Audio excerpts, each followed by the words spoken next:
Colonel Potter, sir, my last wish is to be buried in my mother's wedding gown. I've seen these Dodgers for 40 years, all the drinks. Dismissed. That one line, Colonel Potter, sir, my last wish is to be buried in my mother's wedding gown, captures the absurd brilliance of a show that could make you laugh and cry in the same breath. For 11 unforgettable seasons, MASH was more than television. It was a mirror held up to the soul of a nation, a reflection of humanity during one of the most senseless and traumatic chapters in modern history, war. Set during the Korean War but airing in the shadow of Vietnam, MASH didn't just entertain, it challenged, provoked, and connected. It told stories of surgeons who drank to forget, of nurses who healed both bodies and spirits, of soldiers who cracked jokes to hold back their tears. It was fiction, yes, but based on a truth far deeper than any documentary could capture. Week after week, Americans gathered in living rooms not just for comedy, but for catharsis. They weren't just watching, they were feeling.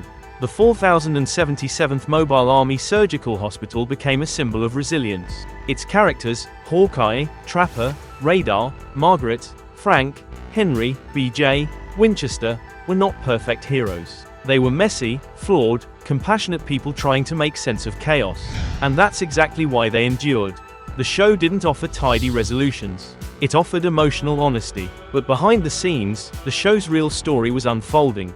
What fans didn't see was the unraveling of friendships, the quiet exits, the creative conflicts, the fights for screen time, and the emotional toll it took on the cast. MASH might have been a cultural cornerstone, but it came at a personal cost for many of the people who made it what it was. And for decades, those truths remained hidden, tucked away out of loyalty, out of professionalism, or perhaps just out of pain.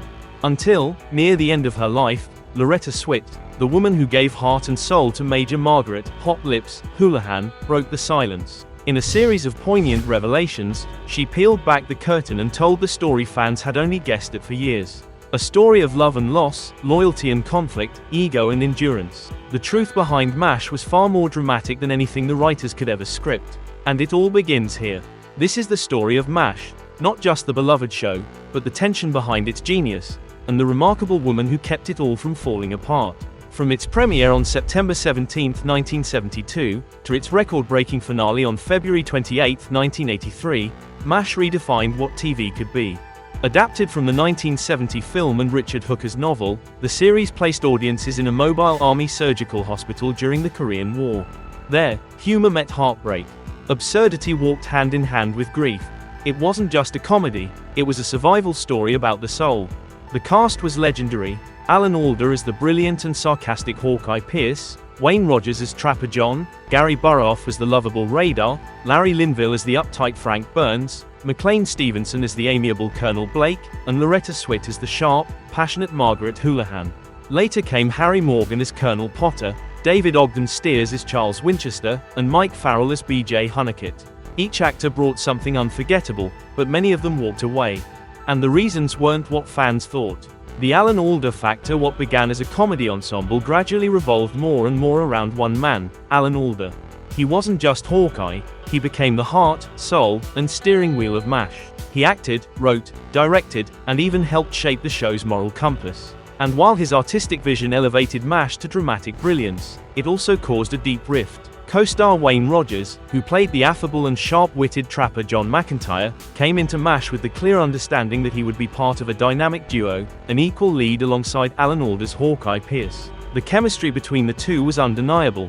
Their banter, camaraderie, and rebellious spirit gave early MASH its signature flavor. Together, they embodied the perfect balance of irreverence and heart. But as the series progressed, the spotlight began shifting.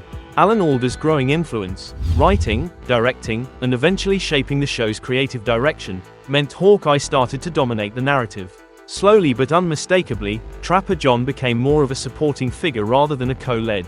His punchlines were fewer, his story arcs thinned. The complexity of his character was left unexplored while Hawkeye took center stage. For Wayne Rogers, it wasn't about jealousy, it was about integrity. He had signed up for an ensemble project, not a one-man show. Loretta Swit later revealed that Rogers deeply felt the imbalance. He wasn't being exploited fully, she said. And he knew it. The charm and depth that Rogers brought to Trapper were being underused. So, in what became one of television's quietest but most meaningful exits, he left the show after season 3, choosing dignity over diminished presence. His departure wasn't acrimonious, and his friendship with Alda remained intact. Alan would later deliver a heartfelt eulogy at Rogers' funeral. But the creative disappointment lingered. Rogers' exit marked a turning point in MASH. It was a reminder that even beloved shows, at the peak of their success, can fracture from within. For Rogers, leaving wasn't about turning his back on MASH. It was about standing up for the artistic voice that was slowly being silenced. The same fate awaited McLean Stevenson, who played the well-loved Colonel Henry Blake. Fans adored him, but Stevenson yearned for more dramatic range, more recognition. He once confessed, "I thought America loved McLean Stevenson. Turns out they loved Henry Blake."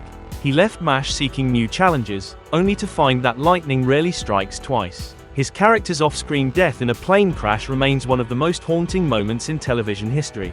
And it was all too real, a man walking away from fame in search of himself.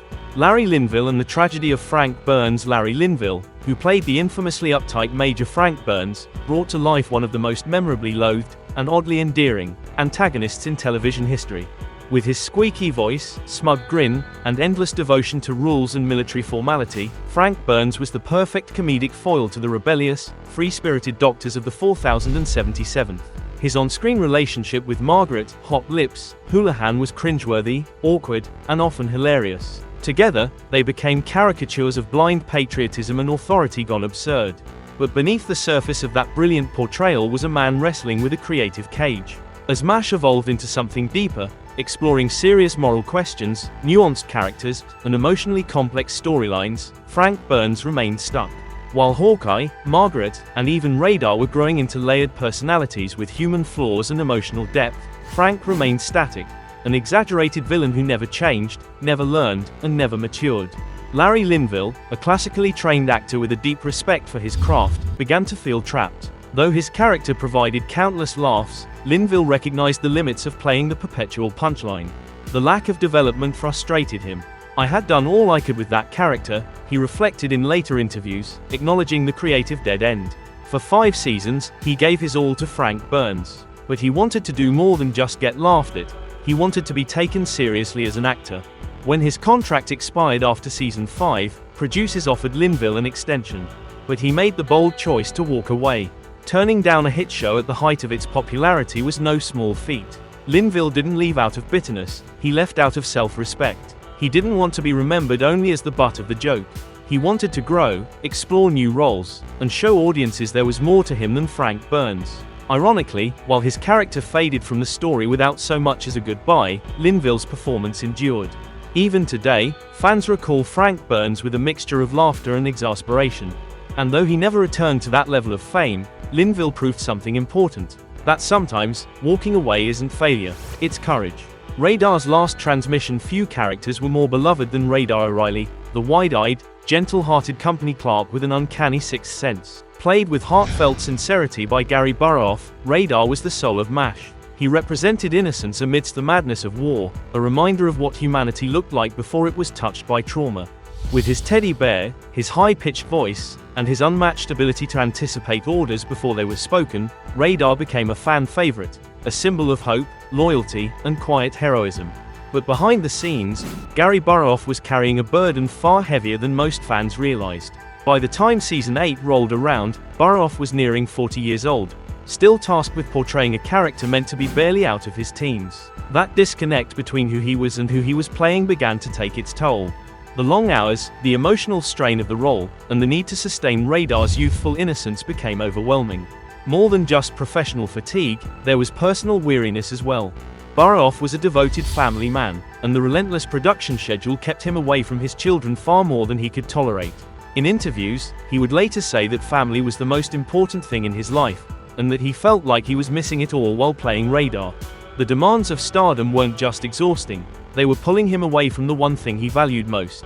And then there was the tension. Though admired by many for his professionalism, Burroff wasn't always easy to work with. Reports of behind-the-scenes clashes surfaced over the years, including a particularly heated shouting match with McLean Stevenson, and a rumored altercation with Wayne Rogers, in which a chair was allegedly thrown. Whether those stories are exaggerated or not, they paint a picture of a man under intense pressure. The warm-hearted Radar may have been universally loved, but Burroff himself felt increasingly isolated. Ultimately, he made a choice few in Hollywood have the strength to make. He walked away, not from failure, but from success, for the sake of peace, family, and self-preservation. His final appearance in Goodbye Radar was more than a send-off for a character. It was a deeply personal farewell, capturing the bittersweet moment when someone leaves something beloved, not because they want to, but because they have to. It was a performance full of real emotion, and it resonated with viewers because it wasn't just acting, it was truth. The woman WHO stayed amid the chaos. One figure remained, Loretta Swit. And she wasn't just staying put. She was fighting for her character, her integrity, and her place in a male-dominated cast. In the early seasons, Margaret Houlihan was a one-dimensional stereotype, strict, romantic with Frank, often the butt of jokes. But Swit wanted more. She pushed writers to develop Margaret as a real woman, not a punchline. Thanks to her insistence, Hot Lips became Margaret, a strong, flawed, but deeply compassionate leader. Episodes like The Nurses, Hot Lips and Empty Arms, and Margaret's engagement gave her the space to shine. She earned 2 Emmy Awards, 10 nominations, and helped redefine what it meant to be a powerful woman on television. Off-screen, Swit became the emotional glue of the cast. She was the peacemaker during fights, the advocate for change, and the steady hand as others came and went. She formed a deep bond with Alan Alda that sparked decades of speculation. They never confirmed nor denied anything, but their on- and off-screen connection ran deep. When Swit passed away in May 2025, Alda broke his silence. She created Margaret. We celebrated the day they stopped calling her Hot Lips and just called her Margaret. He ended with a quiet tribute that spoke volumes. Behind the scenes, MASH wasn't always harmonious. Writers and cast members clashed. Some actors felt left out. Creative differences boiled under the surface. Swit herself admitted she often felt outnumbered and undervalued. Despite being central to the show's emotional heart, she was at times sidelined from key episodes. Even when offered a lead role in Cagney and Amp, Lacey, MASH producers refused to release her, keeping her from what could have been another iconic role. But still, she stayed. Not out of obligation, but out of love. Love for the character, the fans, and what MASH represented. She knew the show mattered, and she gave it everything she had, even when it hurt. Loretta Swit's life outside of MASH was just as extraordinary and purposeful as the character she brought to life on screen. In 1983, at the height of the show's popularity, she married actor Dennis Houlihan, who had made a memorable guest appearance on MASH as a charming Swedish diplomat who shared romantic chemistry with her character, Margaret Houlihan. For fans, it was a delightful coincidence to see art imitating life. But, as often happens, real life followed a different script. After 12 years of marriage, the couple quietly divorced in 1995. Following the separation, Loretta Swit never remarried. Not because she didn't believe in love, but because she had already found fulfillment in a different kind of devotion, to causes that stirred her soul. Swit redirected her energy into animal rights activism, a passion that had burned within her long before celebrity brought her the platform to speak out. She became an early and vocal advocate for animal welfare, aligning herself with organizations like PETA, and adopting a vegetarian lifestyle early in life, followed by veganism in 1981, well before it was trendy or widely accepted. Swit used her fame not for personal vanity but as a megaphone for the voiceless. She spoke against animal cruelty in all forms and lobbied for ethical treatment laws. Her activism was not performative, it was deeply personal. Those close to her knew that her commitment wasn't seasonal or superficial, it was lifelong.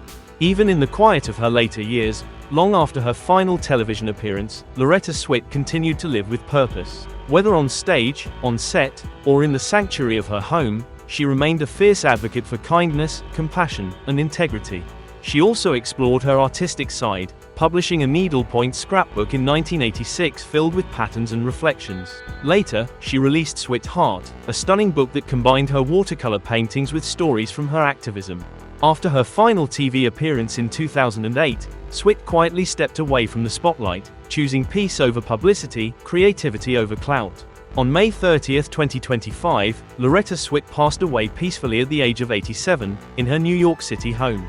News of her passing sent a wave of grief through generations of fans who had grown up watching her on screen, not just as Major Margaret Houlihan, but as the quiet emotional anchor of MASH. But Loretta didn't just leave behind a body of work. She left behind something far deeper, meaning. She was never content to simply play a role.